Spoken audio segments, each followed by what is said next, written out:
Hi, Professor Yoon. I just thought that I should do a reflection number two, just basically just pushing myself outside of my comfort zone. And I've never actually talked to a camera before, so I thought that the video option would be a really cool one to do. And so I'm just going to be kind of just talking to you, I guess in like a one-way conversation. But I thought that it would be awesome just to like have myself be my most vulnerable with you in this video. I'm not going to say documentary, but in this video log, I guess. Just really telling you how I really do feel about the class. And I feel like in this way, you can see it on my face and also just by like how genuine I'm actually being. So, yeah. So, with that being said, I'm excited to get started. And there's going to probably be a couple of takes that I mess up on and that I will edit out. So if there's ever like a glitch, I'll make sure to do that. I also want to let you know that I kind of just thought about doing this because I didn't want to wear any makeup first and foremost, and that's kind of like a way of saying like how vulnerable I am being and how genuine that I am. So like this is like the rawest, truest form. You're also in my room, so there's my Hawaiian Islands right over my bed. So yeah, this is just definitely me in my most comfortable space. Obviously in very comfortable clothes. And I'm just really excited to get started. So, all right, I hope you enjoy. Professor Rune. So, for the first portion of this reflection, I thought it was very important to just go over the readings and the in class processes that I really felt like resonated very well with me. And so, first and foremost, I'm going to go with like the latest form of that, and that is going to be the framing constructive and inquiry oriented feedback. So basically, that'll actually be in that chat. It's actually chapter 7, so that'll actually be in the Tell Me So I Can Hear You book. So I just picked out a couple of things that I wanted to discuss with you. So I thought that it was really important in that chapter of keeping the who at the forefront of feedback. So I really resonated well with that because employing the strategy of individualization requires a working knowledge of developmental theory, as well as an intentional tuning in to the ways of knowing of all participants involved in the feedback process. And I think that that's something that um, we really have a hard time with nowadays is remembering that the person that we are talking to or giving feedback to is a human being, and no matter how hard the situation may be, or how complicated it is, or how difficult it is to come to them with this information or this feedback, it's just something that I feel like gets overlooked a lot. And remembering that the way that they process information can be a lot different than the way that you do. And this is something that I've also struggled with in life in general. So I just feel like even as an educator and also as a person, we really do need this information to remember that we all don't come from the same backgrounds, from the same mindset, and we just have to remember that that's very important, especially when giving feedback, because obviously the book's name is Tell Me So I Can Hear You. So it's very important that people actually do hear you when you are giving important feedback like that. The second part was just considering the what and the why when framing feedback. So, like, having a clear understanding of the purpose of your feedback as well as a central intention for the exchange. So, basically, just having like a nice little end goal as to what you want out of that. Because if you're just giving negative feedback all the time, and you don't have a specific goal that you want them to work towards, or a specific goal that you have in mind for the team group dynamic there, it's just going to be really, really hard and very difficult to get through to people. So I thought that that was very important, and a lot of people do just jump right into confrontation and just really kind of sometimes putting people down in a way.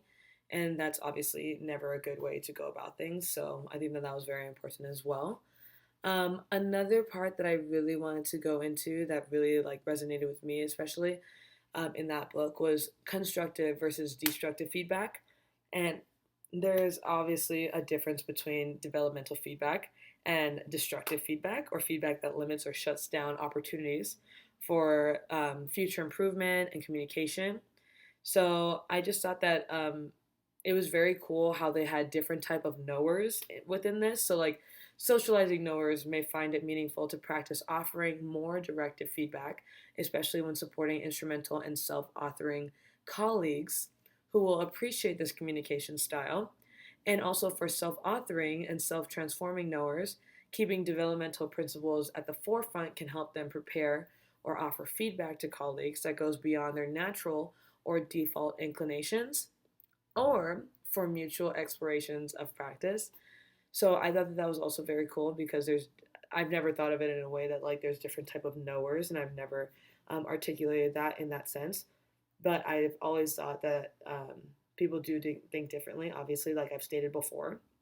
But I just thought it was amazing how they were able to, in this book, break it down in a way that is understandable, relatable, and also applicable. So I thought that those were the three most key concepts from this book that I took away.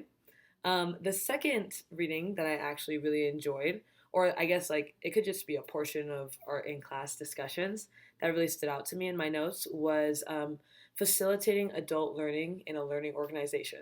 So obviously, we're a bunch of adults. I'm obviously still, I don't really even consider myself an adult, but I do feel like I should be able to process information relatively well. Obviously, I don't know everything yet, and nor does everyone. Just keeping that like white belt mentality. I don't know if I've ever touched upon that, but a white belt mentality is essentially when you just remember that you're constantly learning. And so a sensei was interviewed a little while ago. He's a black belt. He's um, very skilled in his field. And they asked him how he got to be such a great sensei.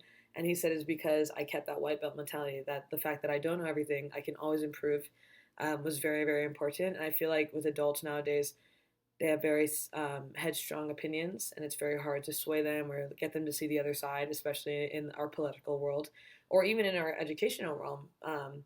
In fact, so I think that that's very important to remember, is that us as adults need to try and hold each other accountable and try and hold ourselves accountable, honestly, to being receptive and being open and understanding that there is strength in vulnerability, and a lot of people don't see that. But as adults, in learning, especially, vulnerability is a huge part of it. But it's also something that not a lot of people have a lot of practice with, and that not being as intellectual or using the biggest words is something that depletes the way that people look at you. And I think that's kind of messed up, to be honest. So, just in the key aspects of facilitating adult learning in a learning organization, is adults need emotional safety. Adults have histories. Adults need to know why. Adults want agency. Adults need practice to internalize. Adults have problem orientation, and adults want to learn. So they have intrinsic motivation. So I thought that those were very important as well, because obviously each of these key points, like adults need emotional safety, obviously. If someone doesn't feel safe in this situation, or doesn't feel safe in the conversation, or accepted or heard, they're obviously going to shut down immediately, especially in PLCs, or also just in normal everyday interactions with them. If they don't feel like they're heard, they will not respond correctly or appropriately to the situation. Adults have histories. We all have pasts that obviously influence the way that we look at the world today. And so just remembering that in our learning organization and the learning process is very important. Adults need to know the why, need to know a purpose. So they're not really like kids nowadays who kind of just have to go to school and go through the motions, and they need to learn this just because they know that they need to for a grade. Adults nowadays like really need to know how it's applicable, and I think that that's something that's also very awesome about this class, is that everything that I've learned is extremely applicable um, to my life, to other people's lives, and it also helps me with conflict resolution, which is something that is very, very hard to do nowadays. And I really do appreciate that from the bottom of my heart. So I really want to thank you for that. Adults want agency. Adults need practice to internalize.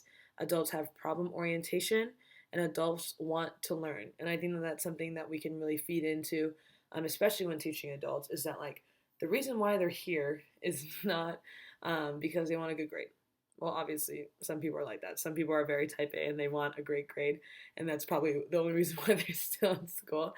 But for the most part, adults really do want to push themselves out of their comfort zone. Um, well, at least the people who I know and who I surround myself with, um, we all want to grow. All of the people that are in my nice like inner circle really do want to grow, and they push me to grow even more. And I think that's so important, is because like no one else is forcing us to do this. Like no teacher is forcing us to do this. No like faculty member or no boss is forcing us to do this. Like it really is coming from like within and like how we want to grow as human beings. So I think that that's very important as well. And the last thing that I wanted to touch on is emotional intelligence. So as a leader, it's up to us to monitor norms and practice sticking to our mission statement. And I've kind of thought about maybe writing my own mission statement just for life in general, and also as an educator, um, just because I feel like that really keeps me grounded. And it also takes a lot of self reflection to create a mission statement in the first place. So I thought that that would be a really great exercise and something that I will be doing, and actually sending you maybe some rough drafts of a mission statement just so that you know like a little bit more about me and why I do what I do and how I carry myself. So I think that would be really cool. And the second part of emotional intelligence that I wanted to touch on is that we have to be able to manage our emotions. So obviously, everyone has emotions. We all go through them. They all emotions affect us daily, and it really is up to us how we internalize those emotions and project those emotions or utilize those emotions in our day to day lives. So, in the manage emotions area, there's like resistance, unexpected or unwanted change, and uncertainty, naming and holding emotions. And I think that the naming and holding emotions is probably the most important, solely because a lot of people will suppress. And that's something that not only negatively affects them, but it affects the people that really care about them and that have a lot of love towards them. So those are the three that I just wanted to really touch on, and things that really made me really think and really reflect on who I am and what I represent, especially in the emotional intelligence category, and also in my ability to facilitate adults. And I think that that was really, really cool, especially in the feedback area as well. So those are the three areas that I really resonated with and that had the greatest effect on me. And that is the end of part one. Okay, so that was kind of just reflecting on everything that's been happening in the class so far, and just like how powerful and meaningful all those classes have been to me. And so I just wanted to go into like my evolving practice in relation to this course and readings and materials. I kind of covered my connection to those points in my prior and my prior experiences in that last video. Kind of went a little bit long. I'm so sorry about that. But I really do feel like this is kind of just like me now talking to you.